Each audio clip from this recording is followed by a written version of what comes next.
Welcome to Superfast Study with Vishal Raj.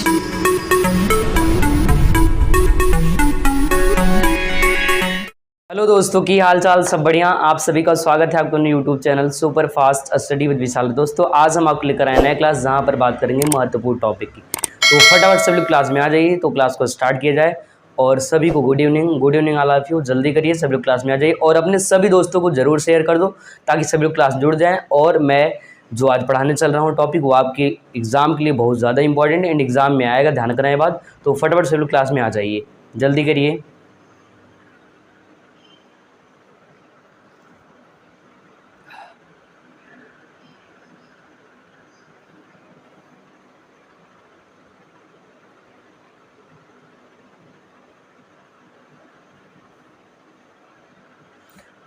तो इस class को स्टार्ट करते हैं एक मोटिवेशन साथ जो आपको ऊर्जावान बनाएगा। तो आप लोग ध्यान सुनिएगा और अपनी जहन में उतार लीजिएगा। तो आप लोग ध्यान सुनिएगा।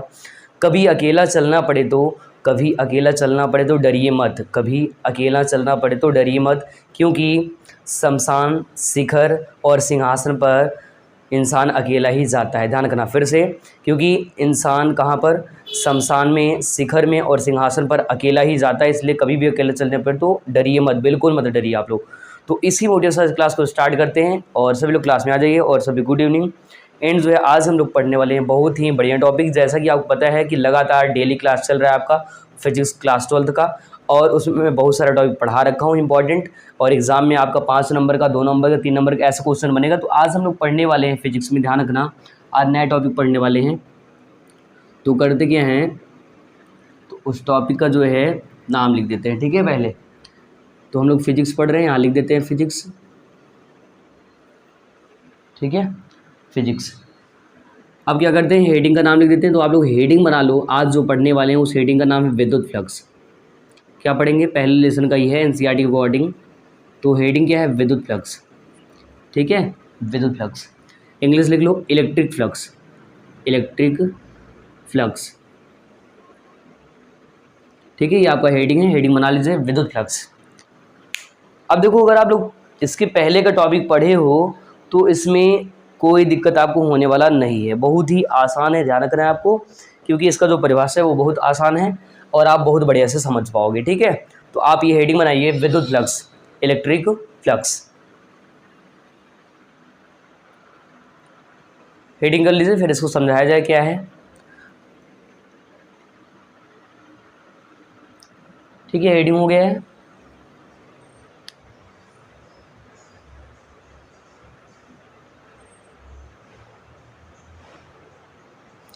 तो मान लो कोई पृष्ठ है, सपोज मान लो क्या है, कोई पृष्ठ है।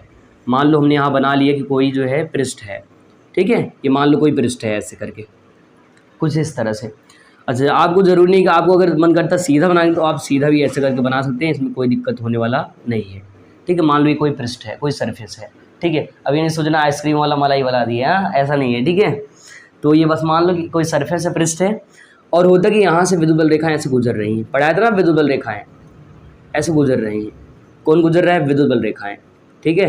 ये विद्युत बल रेखाएं, ध्यान रखना है बात। तो ये विद्युत बल रेखाएं गुजर रही हैं, ठीक है। डायग्राम बन गया है। अगर ये तीर नहीं दिख रहा है, तीर थोड़ा सा और इधर बना देते हैं, ठीक है, क्योंकि थोड़ा से कैमरे में इधर नहीं आ रहा है, तो थोड़ा और इधर कर लेते हैं तीर को, ताकि आपको अच्छे से दिख सके, ठीक है। चलो तीर बना देते हैं यहाँ पर। तो ये आपका तीर है। अब तो तीर आ रहा होगा ना। चलो अब एक बात समझो, मान लो इसका पूरा सरफेस एस है, तो आप एस भी ले सकते हो, ए भी, आप इसको एस भी मान सकते हो और ए भी। तो चाहे एस मान लो, ये पूरा इसका पूरा का पूरा सतह है, सरफेस है। और मान लो इसका अल्पांश भाग, यहाँ पर हमने मान लिया इसका अल्पांश भाग है, जो कि है वेक्टर डी ए, चाहे डी एस कर लो। तो यहाँ आप लिख देते हैं वेक्टर या सदिश D S, D S vector में डी एस, ठीक है। इसका थोड़ा सा भाग ले लेते हैं और यहाँ आप लिख दे रहे हैं वेक्टर डी एस, ठीक है, डी एस। ये इसका थोड़ा सा भाग है। आप चाहे इसको और बाहर दिखा दो, कोई दिक्कत नहीं, यहाँ पर दिखा लो वेक्टर डी एस, ठीक है। इतना तो क्लियर है। अब आगे समझिए। अब यहाँ पर करना क्या है, ये जो आपको तीर दिख रहा ना, एरो, ये है ई, ये क्या है, ई है। ई का मतलब विद्युत क्षेत्र, ई का मतलब क्या है, एक समान विद्युत क्षेत्र। ध्यान रखना क्या है, एक समान विद्युत क्षेत्र। अब बात यहाँ समझो। अब इसका परिभाषा कैसे बनाओगे, आपका पृष्ठ है, जो आपके हमने इधर डायग्राम बनाया है इसका नाम क्या है, पृष्ठ, सतह या सरफेस है, पृष्ठ। एस का मतलब यहाँ पर सरफेस है, ध्यान रखना, और इसका पूरा नाम लिख दे रहे सरफेस या सतह। ये जो आपका डायग्राम बना हुआ है, कैसे याद करो, विद्युत फ्लक्स। फ्लक्स का मतलब क्या है, मान लो सपोज कोई पृष्ठ है, मान लो कोई भाग है, मान लो ऐसा कोई, मान लो पृष्ठ है, मान लो ऐसा कोई भाग है या पृष्ठ है, ऐसा कोई भाग है, ठीक है, पृष्ठ है, और वहाँ से लगातार ऐसे बल रेखाएं गुजर रही हैं, बल रेखाएं क्या हो रही हैं, गुजर रही हैं। तो हमने यहाँ पर आपको यही दिखाया कि मान लो ये क्या है, पृष्ठ है, और इससे बल रेखाएं लगातार ऐसे ऐसे गुजर रही हैं। जब गुजरेगा तो जितनी भी बल रेखाएं गुजरेंगी ना, उनकी संख्या की माप को ही हम लोग इलेक्ट्रिक फ्लक्स, जो विद्युत फ्लक्स है वो कहते हैं, ध्यान रखना। जितना भी बल रेखा गुजरेगा और उसकी जो भी संख्या की माप होगी ना, वही कहलाएगा विद्युत फ्लक्स, ठीक है, क्या कहलाएगा, इलेक्ट्रिक फ्लक्स। तो इसमें लिखेंगे, ये आप डायग्राम बना लीजिए और ये हेडिंग कर लीजिए, इतना काम कर लीजिए, फिर मैं आपको लिखवा दूँ इसमें।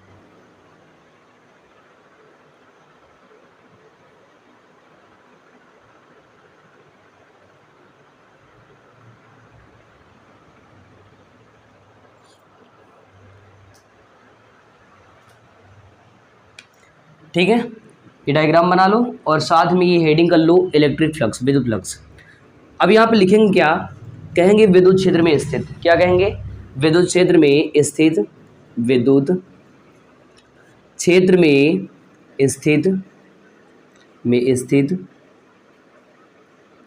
और ये पृष्ठ ध्यान रखना काल्पनिक है, ठीक है। तो विद्युत क्षेत्र में स्थित किसी काल्पनिक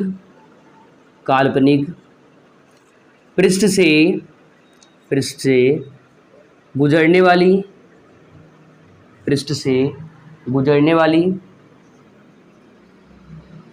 विद्युत बल रेखाओं की संख्या की माप को, विद्युत बल रेखाओं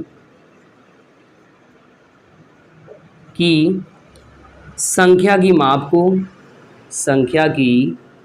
माप को विद्युत फ्लक्स कहते हैं, माप को विद्युत फ्लक्स कहते हैं, विद्युत फ्लक्स कहते हैं। इसे फाई ई से, फाई का मतलब फ्लक्स, ई का मतलब इलेक्ट्रिक, फाई ई से व्यक्त करते हैं, इसे फाई ई से व्यक्त करते हैं, इसे फाई ई से व्यक्त करते हैं। अब एक बार रिपीट कर रहे हैं, ध्यान सुनिएगा आप लोग। देखो हमने बनाया कि ये कोई पृष्ठ है, और कैसा पृष्ठ है, काल्पनिक, इमेजिनरी है, रियल में नहीं, कैसा है, कल्पना है, इमेजिन है, जैसे आप लोग इमेजिन करते हो, हाँ हमारा शादी हो गया, ऐसा अपना, ठीक है, वो जो भी फ्यूचर में कि हाँ आगे चलकर बहुत बड़े बनेंगे आदमी, अपने पास बंगला हो, कार होगा, बढ़िया शादी होगी, मस्त जो है सब कुछ रहेगा, तो उस तरह से इमेजिन करते हो। ऐसे यहाँ पर जो है मान लीजिए कैसा है, पृष्ठ है, और कैसा है, काल्पनिक पृष्ठ है, और यहाँ से बल रेखाएं लगातार क्या हो रही हैं, गुजर रही। तो ये जो किसी विद्युत क्षेत्र में स्थित है, किसमें है, विद्युत क्षेत्र, तो हमने लिखा कि किसी जो विद्युत क्षेत्र है, विद्युत क्षेत्र में स्थित किसी काल्पनिक पृष्ठ से गुजरने वाली विद्युत बल रेखाओं की संख्या की माप को विद्युत फ्लक्स कहते हैं। इसे फाई ई से व्यक्त करते हैं, इसे फाई ई से व्यक्त करते हैं, ठीक है, इतना नोट कर लीजिए और डायग्राम बना लीजिए, और आप हेडिंग तो पहले ही कर चुके होंगे।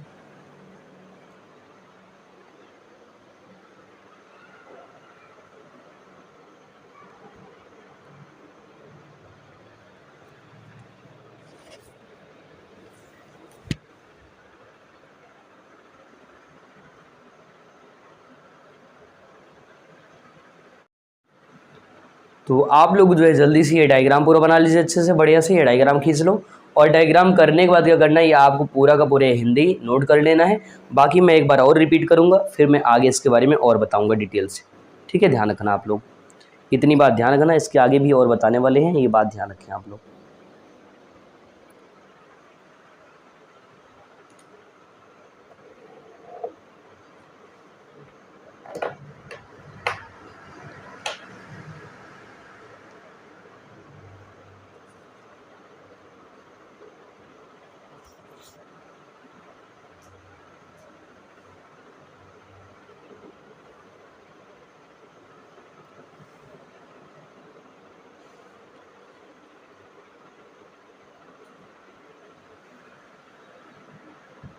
इतना हो गया होगा, लिख चुके होंगे आप लोग, डन कर लीजिए, ठीक है। एक बार और रिपीट करें, ध्यान सुनिए। तो आपको याद रखना है कि विद्युत क्षेत्र में स्थित, क्या याद रखना है, विद्युत क्षेत्र में स्थित किसी काल्पनिक पृष्ठ से गुजरने वाली विद्युत बल रेखाओं की संख्या की माप को विद्युत फ्लक्स, इलेक्ट्रिक फ्लक्स कहते हैं। और इसे ध्यान रखिए आप लोग, फाई ई से, किससे, फाई ई से व्यक्त करते हैं।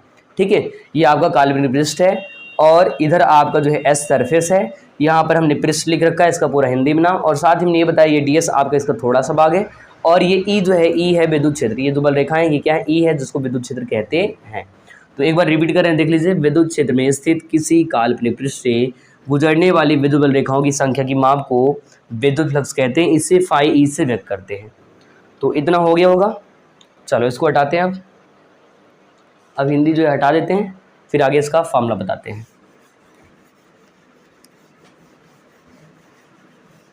तो हमने कहा इसको किससे, फाई ई से व्यक्त करते हैं। फॉर्मूला देखिए क्या बनेगा। ठीक है, फाई ई से व्यक्त करते हैं। फॉर्मूला होता है कि फाई ई बराबर, ठीक है, अगर समाकलन के रूप में लेंगे, किसमें, समाकलन में, तो ध्यान रखें आपका आएगा क्लोज पृष्ठ, मतलब ये कैसा है, बंद है, तो यहाँ पर क्लोज कर सकते हो, या आप यहाँ सी लगा दो या तो एस लगा दो। ठीक है, सरफेस, और वेक्टर ई, ई मतलब विद्युत क्षेत्र, और वेक्टर डी एस, चाहे तो डी ए भी यहाँ रख सकते हो। ये फार्मूला हो गया। अगर जैसे ही वेक्टर और डॉट हटाएंगे, या फाई ई बराबर वेक्टर और डॉट हटाएंगे तो मिले क्या, E D s cos theta, E D s cos theta, ये भी फॉर्मूला इसका हो जाएगा, ध्यान रखना। ठीक है, E D s cos theta. अगर ई कॉस थीटा को बाहर करना चाहो तो आप बाहर कर सकते हो, लिख सकते हो क्या, फाई ई बराबर ई और कॉस थीटा बाहर, बचा क्या होगा, समाकलन डी एस, और डी एस जो आया है इसका पूरा क्षेत्रफल, इसका पूरा क्षेत्रफल क्या है, एस है, तो हम यहाँ पर एस भी लिख सकते हैं। तो इसको हटा करके आप लिखोगे एक और फॉर्मूला कि फाई ई बराबर हम लिख सकते हैं ई एस। ठीक है, अगर इधर नहीं दिखे, इधर ऊपर देख लीजिए यहाँ पर, तो लिख क्या सकते हैं, फाई ई बराबर E S cos theta, E S cos theta, ये भी इसका एक फार्मूला हो जाएगा। कर लीजिए, ये फार्मूले पूरे नोट कर लीजिए, इसका पूरा का पूरा सूत्र नोट कर लीजिए।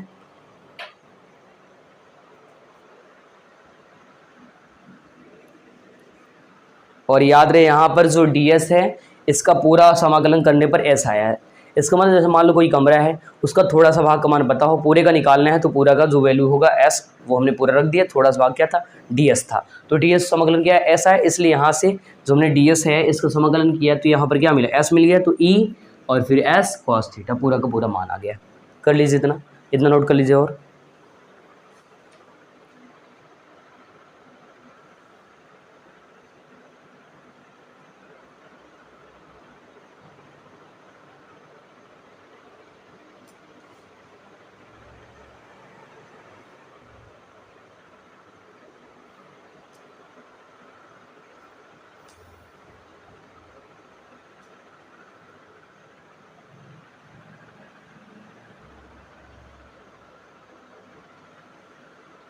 हो गया इतना।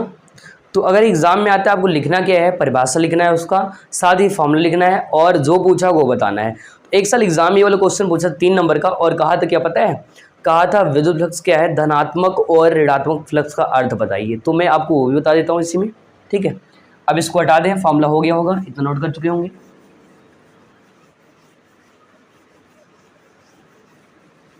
ठीक है, अगर आपसे पूछ ले धनात्मक और ऋणात्मक फ्लक्स का अर्थ, तो देखिए यहाँ आप लिख दे रहे हैं धनात्मक फ्लक्स, क्या लिख रहे हैं, पॉजिटिव फ्लक्स, धनात्मक फ्लक्स। देखो ये कब बनेगा, अगर कभी बल रेखाएं पृष्ठ से बाहर जाए, बाहर, जैसे मान लो ये बल पृष्ठ हो गया और इससे बल रेखाएं बाहर निकल रही हैं, क्या हो रही हैं, बाहर निकल रही हैं। तो जब बाहर निकलेगा पृष्ठ से तो क्या होगा, फ्लक्स कैसा आएगा, धनात्मक। तो इसमें आपको लिख लेना है धनात्मक, धनात्मक विद्युत फ्लक्स का अर्थ, विद्युत फ्लक्स का अर्थ यह है कि, अर्थ यह है कि, यह है कि विद्युत बल रेखाएं, विद्युत बल रेखाएं, बल रेखाएं पृष्ठ से बाहर की ओर निकल रही हैं, बाहर की ओर निकल रही हैं, बाहर की ओर निकल रही हैं। लिख लीजिए धनात्मक फ्लक्स का मतलब लिख लीजिए प्लस फाई का मतलब लिख लीजिए यहाँ पर, ठीक है। और ये आप अपनी जानकारी के लिए ऐसा बना लीजिए, ठीक है, ताकि आपको पता रहे। अब एक बात समझिए, अगर मान लो आपको नहीं याद होता है, बहुत सिंपल तरीका बताएंगे और ताकि आपको याद हो जाए। जैसे जो लोग मान लो सोते रहते हैं, सो रहे हैं, वो मान लो पृष्ठ हो गया, उससे अगर बाहर निकल गए, आप लोग पढ़ लिए, क्लास ज्वाइन कर लिए, पढ़ लिए, अच्छे से समझ लिए, तो आप किस में चले गए, प्लस में चले गए। अब जो लोग अंदर चले जाएं, कहाँ से, वहाँ से बाहर, बाहर से पढ़ रहे थे अंदर चले गए, नहीं पढ़ रहे हैं, बंद कर दिए फ़ोन, तो जब बंद कर दिए तो क्या हो जाए, ऋणात्मक हो जाएगा, तो माइनस हो जाएगा, इसी का उल्टा आपका माइनस होगा। तो आपको धनात्मक फ्लक्स का मतलब ये लिखना है कि धनात्मक फ्लक्स का अर्थ यह होता है कि, या फिर यह है कि विजिबल रेखाएं पृष्ठ से क्या हो रही, बाहर की ओर बाहर निकल रही हैं। देखो यहाँ से निकल रहा है ना, ऐसा बाहर बाहर निकल रहा है, ये धनात्मक फ्लक्स का अर्थ है। इतना लिख लीजिए।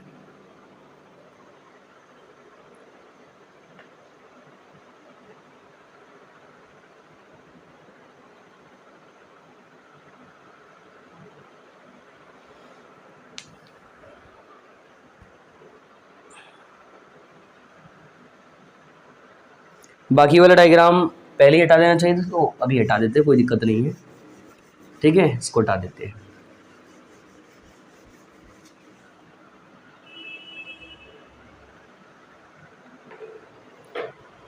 तो धनात्मक का मतलब हो गया होगा, तो ऋणात्मक का मतलब देख लीजिए, ऋणात्मक फ्लक्स का अर्थ देख लीजिए, ये भी धनात्मक हो गया है, तो इधर ही साइड में लिख देते हैं ऋणात्मक फ्लक्स। क्या लिख देते हैं, ऋणात्मक। यहाँ लिख रहे हैं ऋणात्मक फ्लक्स, ऋणात्मक फ्लक्स, फ्लक्स, ठीक है। नेगेटिव फ्लक्स, इसका मतलब minus phi E, minus phi E. अब इसका मतलब इसका उल्टा हो जाएगा, जैसे यहाँ बाहर निकल रहे थे, यहाँ पर भीतर जाएंगी, तो बल रेखाएं मान लो क्या हो, पृष्ठ की ओर जाएं, पृष्ठ के भीतर जाएं या अंदर जाएं, पृष्ठ क्या हो जाए, भीतर या अंदर जाएं, तो लिखेंगे ऋणात्मक, ऋणात्मक फ्लक्स का अर्थ, फ्लक्स का अर्थ, अर्थ यह है कि, यह है कि बल रेखाएं या विद्युत बल रेखाएं पृष्ठ के, पृष्ठ के भीतर, कोष्ठक में अंदर की ओर जाती हैं, की ओर जाती हैं, की ओर जाती हैं। लिख लीजिए और डायग्राम बना लीजिए ताकि आपको याद रहे, ठीक है। एक तरफ है धनात्मक और एक तरफ है ऋणात्मक। अब दोनों का जो है मतलब एक बार रिपीट करेंगे, तो इसलिए जल्दी से दोनों लिख लीजिए।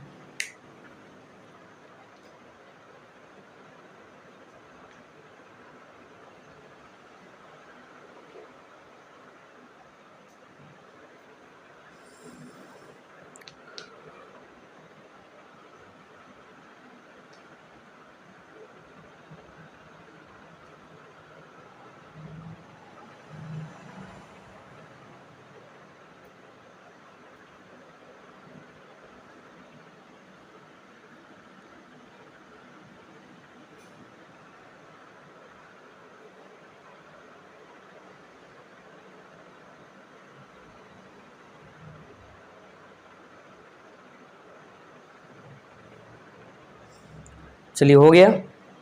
अब एक बार रिपीट करते हैं, ध्यान से दोनों चीज़ आप समझ लो, दोनों, ठीक है, धनात्मक और ऋणात्मक का दोनों का मतलब। पहली चीज़ तो आप ये समझो कि होता क्या है, अगर बल रेखाएं पृष्ठ से बाहर जाएं, जैसे आप घर से बाहर पढ़ाई करने चले जाओ, या रजाई से बाहर आ जाओ, या अंदर अगर सो रहे हो ओढ़ करके, ठीक है, उससे बाहर आ जाओ, तो आप किस में चले जाओगे, प्लस में चले जाओगे, ठीक है। और अगर वही अंदर चले जाओ, फिर से वापस चले जाओ, ठीक है, फिर सो जाओ, तो किसमें, ऋणात्मक चले गए। तो यहाँ पर देखो बल रेखा अगर पृष्ठ से बाहर निकले, क्या हो, बाहर निकले, तो हमने लिखा धनात्मक फ्लक्स का अर्थ यह है कि विजुअल रेखा क्या हो रही है, पृष्ठ से बाहर की ओर निकल रही, बाहर निकल रही। और ऋणात्मक मतलब ये है कि बल रेखा क्या हो रही है, पृष्ठ के अंदर की ओर जा रहे हैं, भीतर जा रहे हैं। तो ऋणात्मक अर्थ का, ऋणात्मक जो फ्लक्स है, जो आपका निगेटिव फ्लक्स, उसका अर्थ ये है कि बल रेखाएं क्या और पृष्ठ के भीतर या अंदर की ओर जा रही है, या अंदर की ओर जाती है। कर लीजिए, जल्दी से लिख लीजिए, 1 मिनट का और टाइम देते हैं, फिर आपको नया टॉपिक पढ़ाते हैं, ठीक है। इतना नोट कर लीजिए, हो गया है। तो एक बार रिपीट करते हैं, ध्यान सुनिएगा। तो गॉस क्या है, एक साइंटिस्ट जिन्होंने एक नियम दिया जिसे गॉस का प्रमेय या गॉस का नियम कहते हैं। उन्होंने ये बताया कि मान लो कोई बंद पृष्ठ है, क्या है, बंद पृष्ठ है, वहाँ से बल रेखा गुजर रही हूँ, क्या हो रही हूँ, गुजर रही हूँ, और जितना भी बल रेखा गुजरेगा उससे फ्लक्स बनेगा। तो उन्होंने कहा कि जितना भी कुल विद्युत फ्लक्स गुजरता है वो, और साथ वो उसमें उपस्थित आवेश, वो उसका 1/ε0 गुना जो है होता है, वही आपका गॉस का नियम। तो हमने यहाँ पर लिखा, क्या लिखा, इस नियम अनुसार किसी बंद पृष्ठ से गुजरने वाला कुल विद्युत फ्लक्स पृष्ठ में उपस्थित कुल आवेश का 1/ε0 गुना होता है, अर्थात फाई मतलब फ्लक्स बराबर क्यों मतलब आवेश इंटू 1/ε0 मतलब विद्युतशीलता हवाई निर्वात की। तो इसको हमने यहाँ गुणा कर दिया तो मिला क्या, फाई बराबर क्यों अपान एप्सिलॉन नॉट। इतना काम कर लीजिए।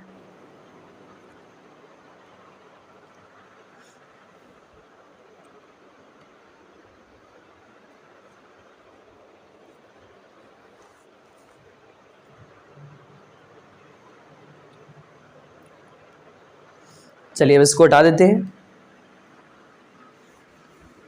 तो अब आपको रीडिंग करना है गॉस के नियम की उत्पत्ति, गॉस के नियम की या प्रमेय का उत्पत्ति। ये फॉर्मूला बनता कहाँ से है वो निकालेंगे, ठीक है, ये फॉर्मूला बनता कहाँ से है वो चीज़ हम लोग हल करेंगे। तो हेडिंग बना लीजिए। हेडिंग करना है गॉस के नियम की, गॉस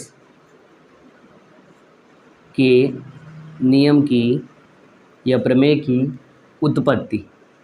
देखो उत्पत्ति भी होता है और उत्पत्ति भी होता है, ठीक है। तो अगर उत्पत्ति लिखा तो ये भी सही है या उत्पत्ति भी सही है, कोई दिक्कत नहीं। उत्पत्ति जिसको निगमन बोलते हैं, लिख दे रहे हैं यहाँ पर निगमन। तो अब क्या करेंगे, यहाँ से हम लोग डेरिवेशन करेंगे, प्रूफ करेंगे। किसको प्रूव करना है, ध्यान रखना है आपको, प्रूव करना है गॉस के नियम को। किसको, गॉस के नियम को, ध्यान रखना। तो इसके लिए आपको डायग्राम बनाना पड़ेगा और डायग्राम के बेस पे इसको पूरा मानना पड़ेगा, फिर हल करना पड़ेगा। तो डायग्राम बना लेते हैं। मान लो ये कोई पृष्ठ है, ठीक है, ये क्या है, कोई पृष्ठ है, और यहीं पर मान लो कोई भी इसका बिंदु है, ठीक है, जो कि ओ बिंदु है, ठीक है। यहाँ से मान लो ओ बिंदु है और यहाँ पर जो है, ये थोड़ा सा और पहले कर लेते हैं ताकि इधर आपको दिखे जो भी बनाए हम, ठीक है।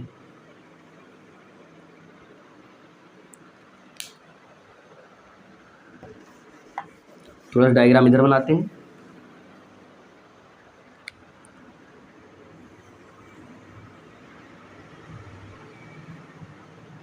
देखो यहाँ से होता क्या, मान लो यहाँ पर कोई पॉइंट है और उस पॉइंट का नाम ओ है, ओ क्या है, ये पॉइंट का नाम है, और यहाँ पर प्लस क्यों आवेश स्थित हो, और यहाँ से मान लो ये आपका लाइन है और यहाँ पर एक पॉइंट हो जिसका नाम है पी, और ये जो लाइन खींचा गया है, ड्रा किया, इसको बोलते हैं गॉसियन पृष्ठ। क्या बोलते हैं, गॉसियन खींचा, इसलिए इसको बोलते हैं गॉसियन पृष्ठ। और यही से लाइन ऐसे ड्रा कर लेते, खींच लेते हैं और ये पूरा का पूरा ऐसे बना लेते हैं, ठीक है, पूरा का पूरा अच्छे से ऐसे बना लेते हैं, ये कुछ इस तरह से, ठीक। क्या करना है, कुछ आपको इस तरह से बना लेना है पूरा पूरा। और इस पॉइंट का नाम पी है तो हमने पी रखा है, और यहाँ से बल रेखा निकल रही है तो यहाँ पर ई बाहर की ओर रहेगा, ध्यान रखना है। और ये आपका यहाँ पर होता है डी ओमेगा, जिसको बोलते हैं घन कोण, यहाँ लिख दे रहे हैं डी ओमेगा, जिसको बोलते हैं घन कोण। क्या बोलते हैं, घन कोण। और ये जो लाइन खींचा गया इसको बोलते हैं गॉसियन पृष्ठ। क्या बोलते हैं, गॉसियन पृष्ठ, क्योंकि गॉस ने खींचा था इसलिए यहाँ पर रखा गया इसका नाम क्या, गॉसियन सरफेस या गॉसियन पृष्ठ। अगर आप खींचते होते ना, यहाँ पर आपका नाम लिखा होता लेकिन आप लोग जिंदा नहीं रहते, ध्यान रखना, आप लोग जिंदा नहीं रहते। तो गॉसियन पृष्ठ, ध्यान रखना, ठीक है, यहाँ तक कोई दिक्कत। अब देखो यहाँ से बल रेखा निकल रही हैं, तो ये मान लो बल रेखाएं ई, विद्युत क्षेत्र ई इधर की ओर निकल रहा है, ये ई है, और इसका अल्पांश जो क्षेत्रफल है, अल्पांश क्षेत्रफल इसका वो है वेक्टर डी एस। क्या है, अल्पांश क्षेत्रफल क्या है, ध्यान रखना, वेक्टर डी एस है। अल्पांश क्षेत्रफल इसका क्या है, वेक्टर डी एस, ये बात ध्यान रखना, यहाँ से क्या है, वेक्टर डी एस, ठीक है। अगर चाहे तो आप इसको ऐसे ही बना लो, कोई दिक्कत नहीं, और अच्छा लगेगा, थोड़ा और समझ में आएगा। इधर ऐसे बना लो, इधर आप कर लो ई है ही इधर,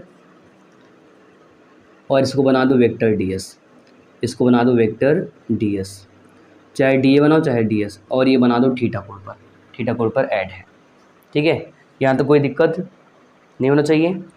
और ये जो पूरा इसका सरफेस है इसको एस मान लो, क्या है, एस मतलब पूरा का पूरा सतह या सरफेस। और ये जो ओ से पी तक का दूरी है ना, दूरी भी आप ले लो आर, स्मॉल आर इसका दूरी ले लो यहाँ से, ओ से पी तक का दूरी क्या ले लो, स्मॉल आर। ठीक है, यहाँ तक कोई दिक्कत? बन गया डायग्राम, डायग्राम पूरी तरह से बन चुका है। अब ये डायग्राम आप बना लीजिए पहले, फिर इसका हिंदी लिखवाते हैं।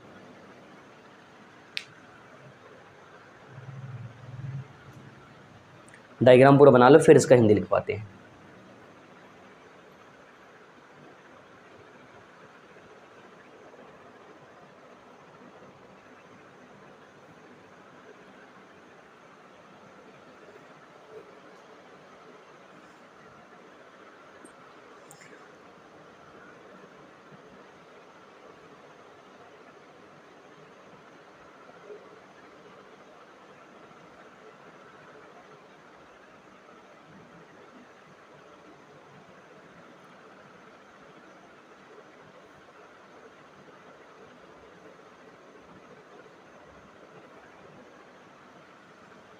चलिए हो गया होगा।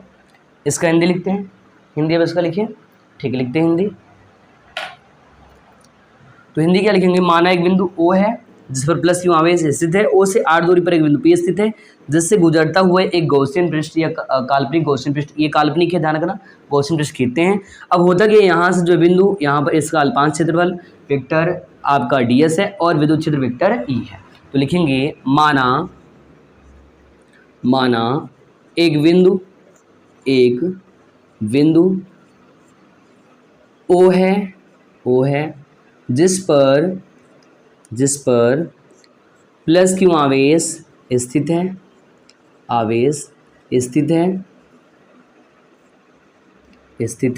ठीक है, फिर आगे लिखेंगे O से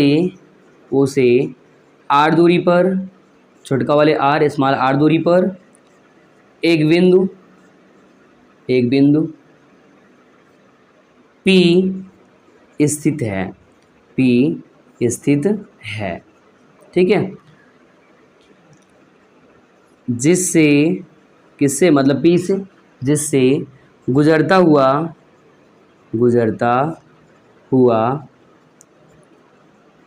एक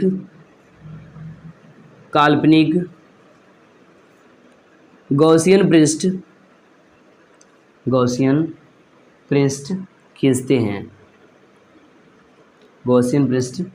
खींचते हैं।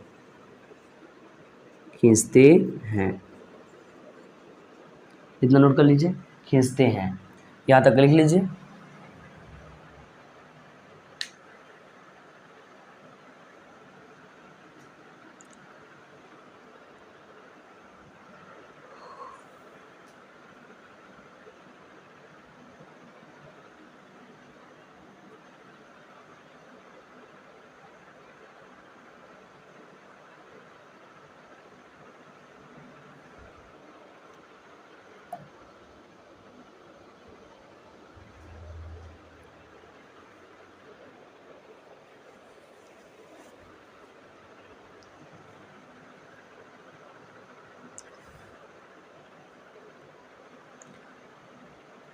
यहाँ तक हो गया। ये ऊपर का हेडिंग हटा दे रहे हैं, इसको तो आप नोट कर चुके होंगे। ठीक है, यहाँ तक लिख चुके हैं। अब आगे देखिए, यहाँ पर बिंदु P है, ध्यान रखना, यहाँ पर बिंदु P है, हमने लिखा था पहले ही। ये हिंदी हो गया। इसके आगे लिखिए हिंदी। जो बिंदु P है, हमने कहा यहाँ से गुजरते हो क्या खींचते हैं, एक गॉसियन पृष्ठ खींचते हैं। कहेंगे अब यहाँ जिसका अल्पांश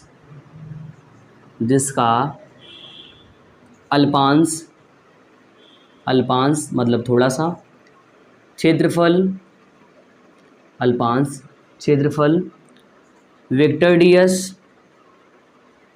तथा विद्युत क्षेत्र वेक्टर E है।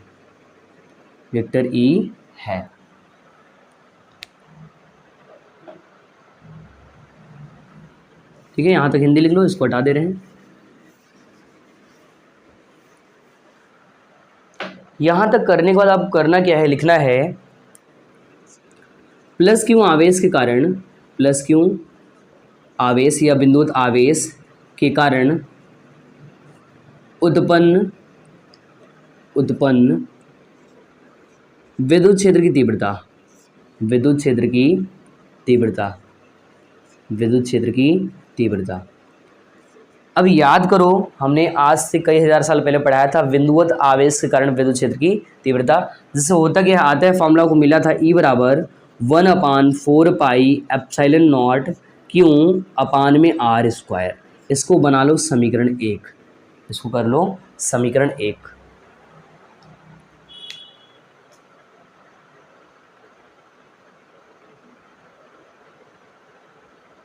यहाँ तक नोट कर लीजिए।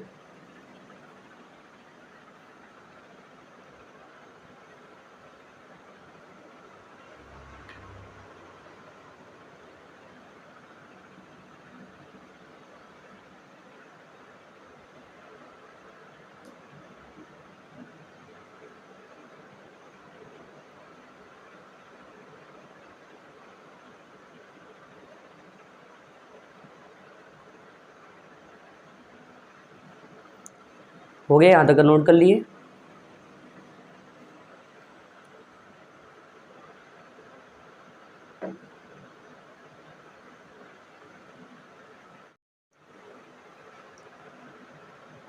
ठीक है, तो एक बार रिपीट करते हैं। जिसका अल्पांश क्षेत्रफल, जिसका या अल्पांश क्षेत्रफल यहाँ क्या है, वेक्टर ds और विद्युत क्षेत्र वेक्टर E है। ठीक है, तो वेक्टर जो है E है, हमने कहा प्लस क्यों, ये जो आवेश है इसके कारण उत्पन्न किया E का मान विद्युत क्षेत्र तीव्रता E बराबर होता है 1/4 पाई एप्सिलॉन नॉट क्यू अपान में R स्क्वायर और समीकरण 1।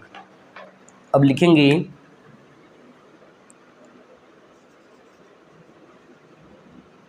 अल्पांश क्षेत्रफल के कारण, क्षेत्रफल के कारण उत्पन्न विद्युत फ्लक्स, उत्पन्न विद्युत फ्लक्स, उत्पन्न विद्युत फ्लक्स। ठीक है, तो लिखेंगे फाई ई बराबर कैसा, डी फाई ई। डी का मतलब थोड़ा सा, ध्यान रखना, डी का मतलब क्या, थोड़ा सा। यहाँ पर ध्यान रखना, डी का मतलब थोड़ा से है। मिलेगा समाकलन vector E dot vector D S. ठीक है, अगर ये नहीं दिखे तो यहाँ ऊपर कर रहे हैं, इसको हटा दे रहे हैं। ऊपर का लाइन तो आप लिख चुके होंगे, यहाँ तक का याद हो गया होगा ना। इसको हटा रहे हैं, यहाँ आप लिख रहे हैं, तो लिखेंगे फाई ई बराबर, ठीक है, इंटीग्रेशन वेक्टर ई और वेक्टर डी एस। ठीक है, अब जैसे इसको हटाएंगे यहाँ से, किसको, इसको वेक्टर और डॉट को, इस वेक्टर और डॉट को हटाएंगे तो मिलेगा क्या, वो देख लीजिए। इसको हटा दें, हिंदी लिख चुके हो आप लोग। तो यहाँ से आपको मिल जाएगा क्या, फाई ई बराबर integration E D s cos theta. अब करना क्या, यहाँ से ई का मान रखना है, जो भी हमने लिखा था ई का मान। ई का मान यहाँ से आएगा फाई ई बराबर, यहाँ लिखेंगे पूरा समाकलन 1/4 पाई एप्सिलॉन नॉट क्यू अपान में R स्क्वायर और डी एस और कॉस थीटा। ठीक है, अब ये नीचे वाला हिंदी आप लिख चुके हैं, इसको हटा दे रहे हैं। अब यहाँ से आपको एक बात समझना है कि यहाँ से वैल्यू कुछ चीज़ बाहर करते हैं, जो बाहर करेंगे वो, और जो बचेगा वो वहाँ से मिलेगा डी ओमेगा। डी ओमेगा मतलब घनकोण, घनकोण मतलब जो हैप्पी बर्थडे वाले टोपी में होता है वो चीज़। ठीक है, तो यहाँ से लिखेंगे फाई ई बराबर, बाहर कर रहे हैं क्यों अपान 4 पाई एप्सिलॉन नॉट, बाहर बचेगा क्या, समाकलन डी एस, ये बचा होगा कॉस थीटा, और बटे में क्या बचा होगा, आर स्क्वायर, बटे में क्या होगा, आर स्क्वायर। अब देखो इसकी जगह हम रख सकते हैं क्या, डी ओमेगा। डी ओमेगा मतलब घनकोण। ठीक है, घनकोण रखेंगे तो यहाँ पर मिलेगा फाई ई बराबर Q upon 4 pi epsilon not, और यहाँ पर इसकी जगह मिलेगा डी ओमेगा। क्या लिखेंगे, डी ओमेगा। ठीक है, डी ओमेगा और लिख देंगे सामने चूँकि, और ये ध्यान कि ये मान जो आया ये यहाँ से आया था ई वाले से, इस वाले से मिला था ना समीकरण 1 से, ई बराबर 1/4 pi epsilon naught q upon r square जो मिला है, ध्यान रखना ये कहाँ से, समीकरण 1 से मिला है, ये बात ध्यान रखना। यहाँ पर जो मान हमने रखा है ये आपका समीकरण 1 से, लेकिन चूँकि डी ओमेगा इक्वल टू होता है d s cos theta upon r square, d s cos theta, इसको थोड़ा और ऊपर लिख दे रहे हैं। ठीक है, चूँकि d omega equal to d s cos theta upon में आर स्क्वायर। ये चीज़, ठीक है। तो यहाँ डी ओमेगा, अब देखो डी ओमेगा का मान क्या होता है, इधर का डायग्राम हटा देते हैं, ठीक है, डायग्राम और ये सब हटा देते हैं, ठीक है। इतना लिख लीजिए आप लोग, यहाँ तक नोट करिए। डी ओमेगा का जैसे ही समाकलन करेंगे ना, उसका समाकलन होता है 4 पाई, क्या होता है 4 पाई, ठीक है। सो 4 पाई रखेंगे यहाँ पर। तो पहले आप लोग यहाँ से यहाँ तक नोट कर लीजिए, फिर मैं इसके आगे बता दूँ।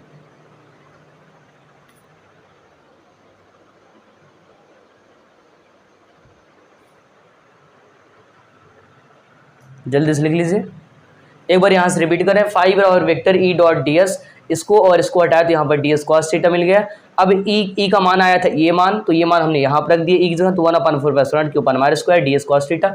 इसको हमने यहाँ से बाहर कर लिया तो बाहर हो गया क्यू अपन 4/0। यहाँ पर बचा क्या, d s cos theta upon r square, ये बचा हुआ है, और इसका मान होता है क्या आर स्क्वायर, और आपका डी एस कॉस थीटा का मान डी ओमेगा।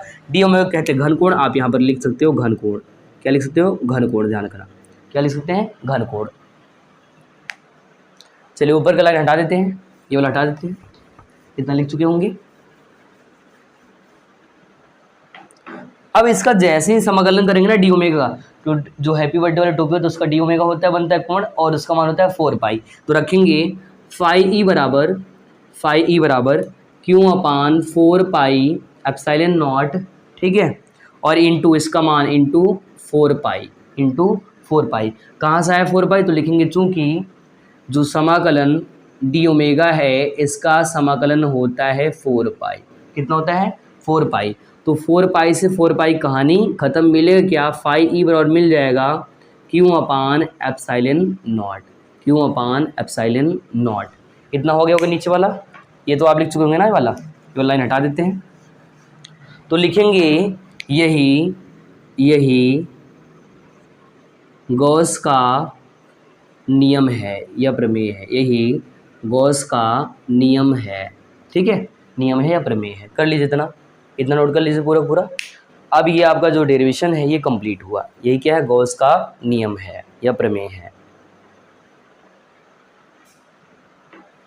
तो d s cos theta upon r square का मान कितना है, डी ओमेगा, ये बात ध्यान रखना है आपको। और डी ओमेगा का जो समाकलन होता है कितना होता है, 4 पाई, और हमने लिखा है कि डी ओमेगा का फॉर्मूला क्या है, 4 पाई, और 4 पाई से 4 पाई कट गया है, इसलिए इतना मान आ गया, ठीक है।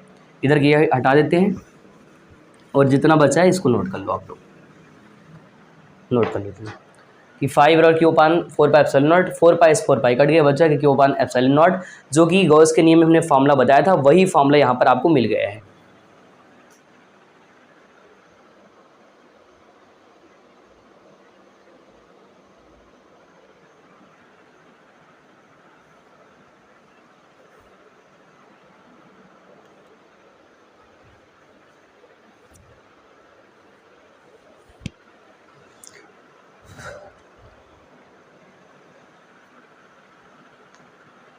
कितना हो गया सभी का, लिख चुके इतना गॉस का नियम, जल्दी करिए अगर नहीं लिख पाए तो।